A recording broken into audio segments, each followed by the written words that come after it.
ప్రపంచం మొత్తం తన దేశాన్ని, తన దేశ ప్రజలను ఈ వైరస్ బారి నుంచి కాపాడడానికి చాలా ప్రయత్నం అయితే చేస్తున్నారు. బట్ చైనా మాత్రం దీనికి భిన్నంగా తన యొక్క ఎకానమీని బూమ్ చేసుకోవడానికి. సో దీనికి కారణం ఏంటంటే అక్కడ ఉన్న వైరస్ కేసులన్నీ కూడా చాలా వరకు మేము క్యూర్ చేస్తాం. అదేవిధంగా కొత్త కేసులు అనేవి మాకేమీ రావట్లేదు.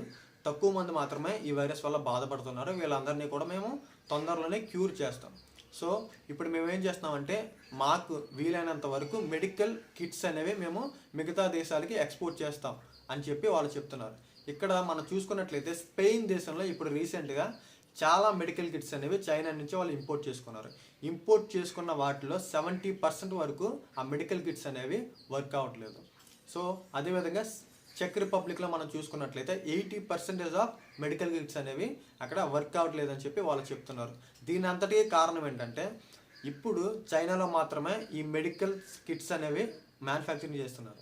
బట్ అక్కడ ఉన్న కంపెనీలన్నీ కూడా ఈ మెడికల్ కిట్స్ అనేవి ఎక్కువ ప్రొడక్షన్ చేయలేరు కాబట్టి చాలా వరకు అనాథరైజ్డ్ కంపెనీస్ కొత్తగా వీటిని స్టార్ట్ చేసి ఇవి ఎక్స్పోర్ట్ చేయడం వల్ల ఇటువంటి పరిస్థితి ఏర్పడిందని చెప్పి అక్కడ చైనా గవర్నమెంట్ చెప్తున్నారు. ఫర్దర్గా మనం చూసుకున్నట్లయితే వీళ్ళు ఫిలిపియన్స్కి 1 lakh మెడికల్ కిట్స్ దాని యొక్క మెడికల్ సర్వీసెస్ అనేవి వీళ్ళు అందజేయబోతున్నారు. అదేవిధంగా ఆఫ్రికాకి 10,000+ మెడికల్ కిట్స్, సో దానికి సంబంధించిన మాస్క్స్ ఇవన్నీ కూడా వీళ్ళు ఎక్స్పోర్ట్ చేయడానికి సిద్ధంగా ఉన్నారు.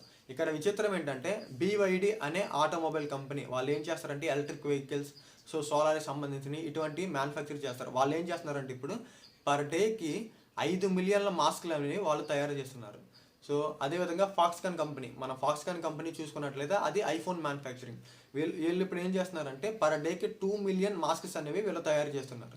సో చైనా నుంచి ఇప్పుడు మనం చూసుకున్నట్లయితే పర్ డేకి 150 మిలియన్ మాస్క్స్ అనేవి వాళ్ళు మ్యానుఫ్యాక్చరింగ్ చేసి ఎక్స్పోర్ట్ చేస్తున్నారు. ఇదిలా ఉండగా న్యూయార్క్ గవర్నర్ హువాయికి థ్యాంక్స్ చెప్తూ ఒక ట్వీట్ అయితే చేశారు. ఎందుకంటే హువాయి నుంచి వీళ్ళకి చాలా వరకు N95 మాస్కులు అయితే ఇంపోర్ట్ చేస్తున్నారని చెప్పి.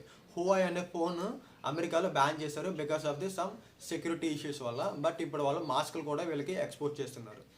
సో ఇదండి, ఒకవైపు ప్రపంచం తన వరకు పోరాటం చేస్తుంటే చైనా మాత్రం తన దేశం నుంచి ఎటువంటి లాభాలు పొందడానికి మనం ఎలా ప్లాన్ చేయాలి, తన ఎకానమీని ఎలా బూమ్ చేసుకోవాలని చెప్పి చాలా వరకు వాళ్ళ ప్రయత్నం అయితే చేస్తున్నారు. ఇది చైనాలో జరుగుతున్న విషయం.